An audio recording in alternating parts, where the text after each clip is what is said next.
नमस्कार फ्रेंड्स, कैसे हैं आप सब। आशा करती हूँ सभी बहुत अच्छे होंगे। मैं पूजा वेलकम करती हूँ आप सभी का आपके अपने यूट्यूब चैनल अंकित वास्तु ज्ञान में। फ्रेंड्स, क्या आप लोग जानते हैं शनिदेव को ग्रहों का राजा कहा जाता है। भगवान भोलेनाथ ने इन्हें स्वयं न्याय के देवता की उपाधि दी है। ऐसा कहा जाता है और ऐसा माना भी जाता है कि शनिदेव को बहुत जल्दी क्रोध आता है। इसी क्रोध के कारण अपने पिता सूर्यदेव से इनकी नाराजगी बनी रहती है। इनके क्रोध से बचने की कोशिश करते हैं हम सभी लोग, वरना हम सभी पे मुसीबतों का पहाड़ पड़ सकता है, टूट सकता है। इसीलिए इन्हें प्रसन्न करने के लिए कई लोग शनिवार का व्रत भी रखते हैं। व्यक्ति शनि दोष से बचने के लिए, उन्हें शांत रखने के लिए, शनिदेव के प्रकोप से बचने के लिए अनेकों तरह के उपाय भी करते हैं।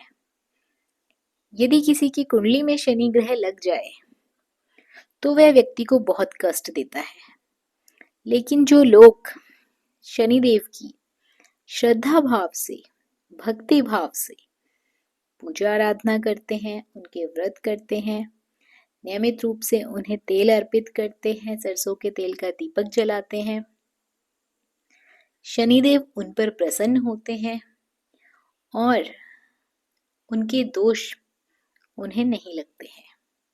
साथ ही शनिदेव की कृपा उन पर हमेशा बरसती है। शनि जब कुंडली से जाता है तो मनुष्य को कुछ ना कुछ देते हुए जाता है।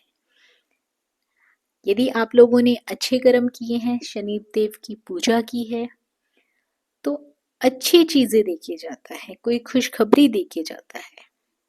लेकिन यदि किसी ने शनिदेव की पूजा नहीं करी, कभी तेल नहीं चढ़ाया, कभी दीपक नहीं जलाया, तो उस व्यक्ति को शनि का प्रकोप झेलना ही पड़ता है। साथ ही शनिवार के कुछ लोग नियमित रूप से व्रत भी रखते हैं। यदि आप लोग व्रत ना रख पाए तो उन्हें शनिवार के दिन तेल अर्पण जरूर करें। शनिवार के दिन कुछ उपाय किए जाते हैं, उसका वीडियो मैंने अलग से बनाया हुआ है, लिंक आपको डिस्क्रिप्शन बॉक्स में दे दिया जाएगा, आप वहां से चेक कर सकते हैं। इसके साथ ही शनिदेव के व्रत यदि आप नहीं कर पाए, मैं फिर बता रही हूँ, आपको कथा जरूर सुननी चाहिए। आप पूजा कर लें, कथा सुन लें, तो भी आपके ऊपर शनिदेव की कृपा बनी रहेगी। क्योंकि ऐसा माना जाता है कि यदि आपका स्वास्थ्य ठीक नहीं है, आप शनिवार के व्रत ना रख पाए, तो आप पूजा करके कथा श्रवण कर लें, कथा सुन लें, तो आपको पुण्य फलों की प्राप्ति होती है, शनिदेव का आशीर्वाद प्राप्त होता है। तो चलिए फ्रेंड्स, कथा शुरू करते हैं। कथा को अंत तक जरूर सुनिएगा। आशा करती हूँ ये कथा आपको पसंद आएगी। पसंद आए तो वीडियो को लाइक और शेयर जरूर करें। और यदि आप हमारे चैनल पर पहली बार आए हैं, पहली बार ये कथा सुन रहे हैं, इस तरह की जानकारियां आपको भी अच्छी लगती हैं, तो चैनल को सब्सक्राइब अवश्य कर लें। कथा कुछ इस प्रकार है। एक बार सभी 9 ग्रहों सूर्य, चंद्र, मंगल, बुध, बृहस्पति, शुक्र, शनि और राहु केतु में बहस हो रही थी कि कौन सा ग्रह सबसे बड़ा है। सब आपस में लड़ने लगे। तभी सभी देवराज इंद्र के पास पहुंच गए। इंद्र भी दुविधा में पड़ गए कि इस स्थिति में क्या निर्णय दें। परंतु उन्होंने सभी ग्रहों को सुझाव दिया कि पृथ्वी पर राजा विक्रमादित्य ही इसका फैसला कर सकते हैं, क्योंकि वो बहुत ही न्यायप्रिय राजा हैं। अब सभी ग्रह पृथ्वी पर राजा विक्रमादित्य के पास चले गए और उन्हें अपने आने का कारण बताया। राजा भी उनकी समस्या को सुनकर बहुत परेशान हो गए। उनका चिंतित होना भी लाजमी था, क्योंकि जिसको भी किसी से छोटा बताए वही गुस्सा कर जाए। अब राजा काफी सोच विचार में पड़ गए। सोच विचार करके उन्होंने एक उपाय निकाला। उन्होंने स्वर्ण, रजत, कांस्य, पीतल, शीशा, रागा, जस्ता, अभ्रक और लोहा, इन 9 सिंहासन का निर्माण करवाया। उन्हें उपयुक्त क्रम में रख दिया गया और सभी ग्रहों से निवेदन किया कि वे अपने अपने क्रम अनुसार सिंहासन पर आसन ग्रहण करें। शर्त रखी गई कि सबसे अंतिम में सिंहासन पर जो आसन ग्रहण करेगा वही सबसे छोटा माना जाएगा, जिसकी वजह से शनिदेव सबसे बाद में आसन प्राप्त कर सके और सबसे छोटे कहलाए। क्रोध के आवेश में आकर शनिदेव ने सोचा कि राजा ने ये सब जानबूझकर किया है। कुपित होकर राजा से कहा कि राजा, तू मुझे नहीं जानता। सूर्य 1 राशि 1 महीना, चंद्रमा 1.25 महीने, 2.25 महीने 2 दिन, मंगल 1.5 महीना, बृहस्पति 13 महीने, बुध और शुक्र 1-1 महीने विचरण करते हैं, लेकिन मैं 2.5 से 2.5 7 साल तक रहता हूं। मैंने बड़े बड़े का विनाश किया है। श्री राम की 6.5 सती आने पर उन्हें जंगल जंगल भटकना पड़ा था। रावण की आने पर लंका को बांदरों की सेना से उसको परास्त होना पड़ा था। क्रोधित शनिदेव ने राजा से कहा कि अब आपको सावधान रहने की जरूरत है। इतना कहकर शनिदेव कुपित अवस्था में वहां से चले गए। समय गुजरता गया और काल चक्र का पहिया घूमते घूमते राजा की 6.5 सती आ गई। तब शनिदेव घोड़ों को सौदागर बनाकर राजा के राज्य में गए। उनके साथ अच्छे नस्ल के बहुत सारे घोड़े थे। जब राजा को सौदागर के घोड़ों का पता चला तो अश्वपाल को अच्छे घोड़े खरीदने के लिए भेजा गया। अश्वपाल ने कई अच्छे घोड़े खरीदे। इसके अलावा सौदागर ने उन्हें उपहार स्वरूप एक सर्वोत्तम नस्ल के घोड़े का राजा की सवारी हेतु दिया। राजा विक्रमादित्य जैसे ही उस घोड़े पर बैठे, वह सरपट वन की ओर भागने लगा। जंगल के अंदर पहुंचकर वे घोड़ा गायब हो गया। अब क्या था, भूखा प्यासा राजा जंगल में भटकने लगा।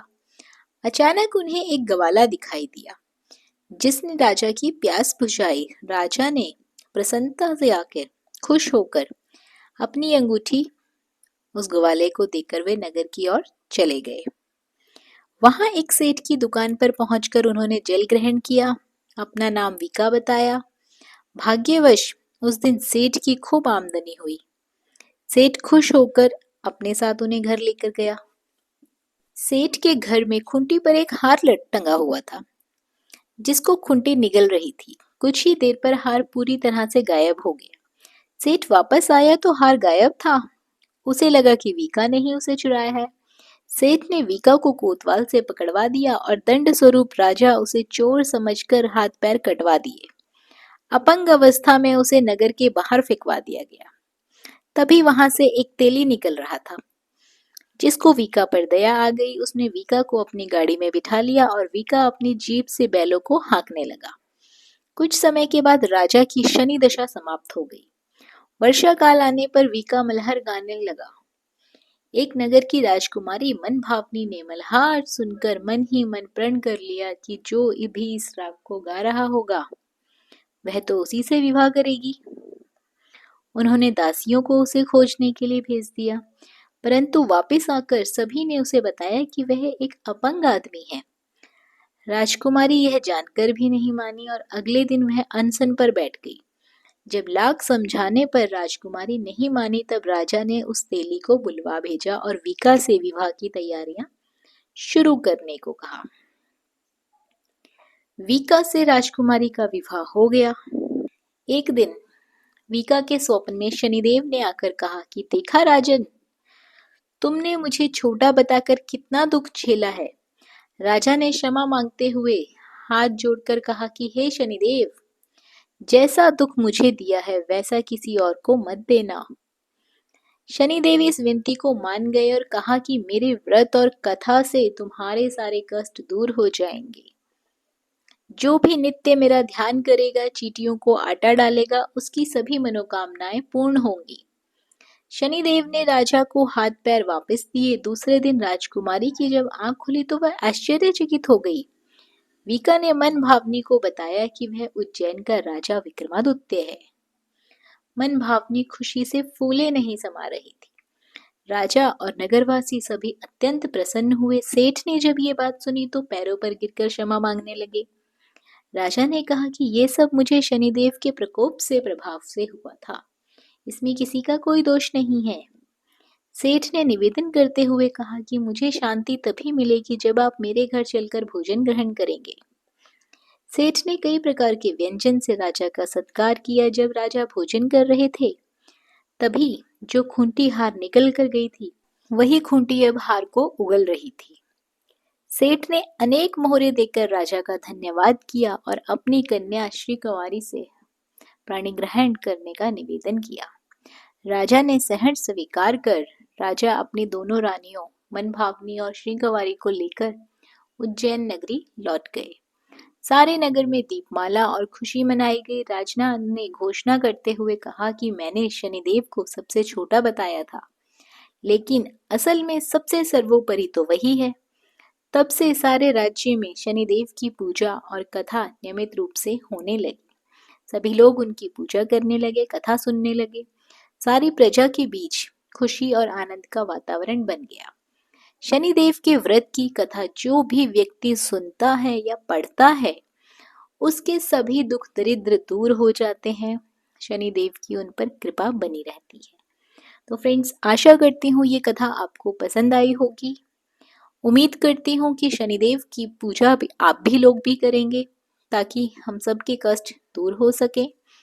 शनिवार के दिन सरसों का तेल शनिदेव को अर्पित किया जाता है। एक दीपक जरूर जलाएं, उसमें काले तिल, काली उड़द, काली दाल और एक सिक्का शनिदेव को जरूर अर्पित करें। ऐसा करने से शनिदेव के प्रकोप से बचा जा सकता है। अन्य उपायों के लिए आप हमारी दूसरी वीडियो देख सकते हैं। तो फ्रेंड्स, वीडियो को लाइक और शेयर करना बिल्कुल ना भूलिए। साथ ही चैनल पर पहली बार आए हैं तो चैनल को सब्सक्राइब कर लीजिए। धन्यवाद।